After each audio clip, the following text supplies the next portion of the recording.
you've been here a while now. Yeah. Yes. What's the journey been like? How have you changed things over time? Is it quite? Is it the fact that vineyards just speak for themselves and you just let them do their own thing, or if you? So I think you always think you are doing that, and then in hindsight, you realise that you're not.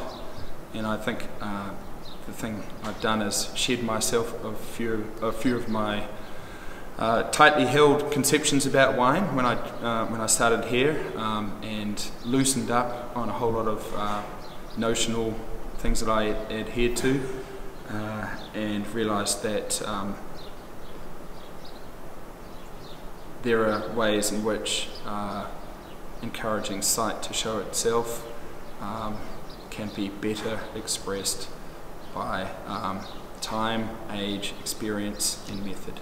Yeah. And the combination of all those things are at times maybe even a tough lesson to learn, even the understanding that what your initial ideals are don't necessarily hold to be true. And I think it's been a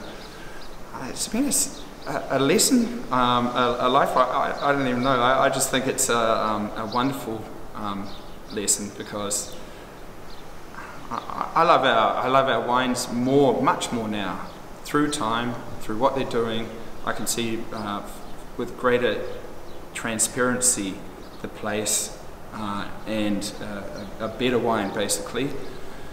I think, but whereas before, I think inevitably there is more desire to impress people and implement to create a style.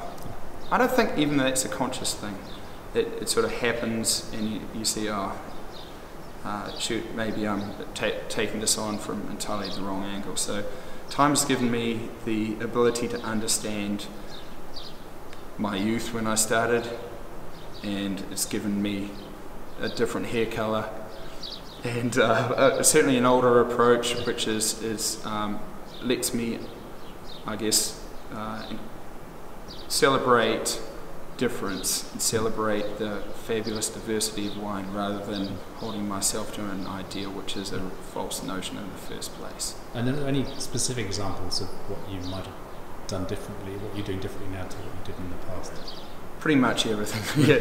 No, but obviously they're all a big whirring cosmos, I think. But I think extraction's a big thing. Like if I was to pull out a couple of easy examples, how we extract, what we extract, and when is something that is an easy go-to.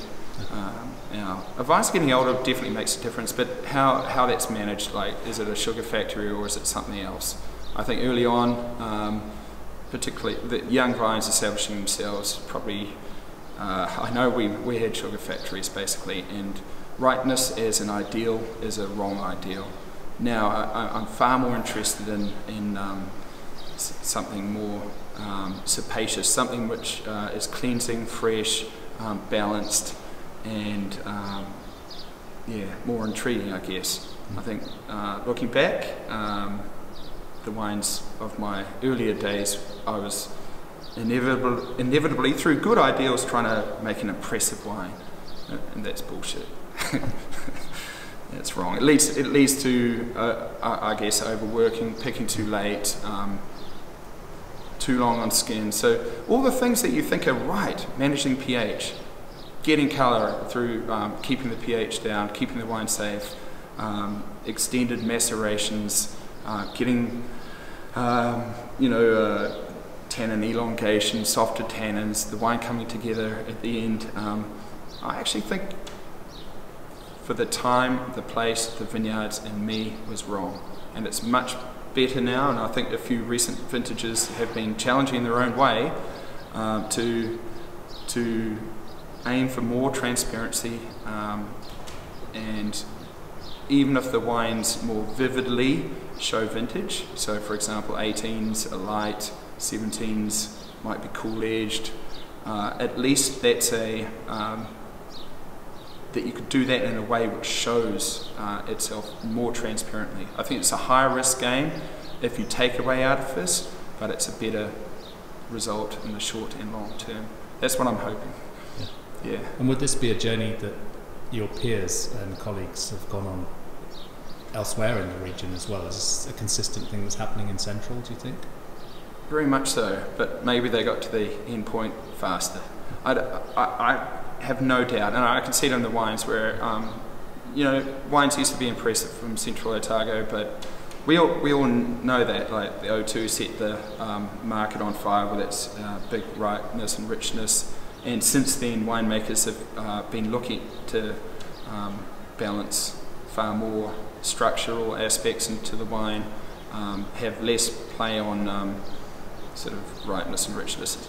Still people do, but it's just kind of done, boring and old hat. And I really like the wines which have structural delicacy or fineness as their focus, or anything else. But the wines that I don't like at all are the wines which they're immaculately clean and very big, ripe and rich, and almost fit a notional cliche of what Central Otago is.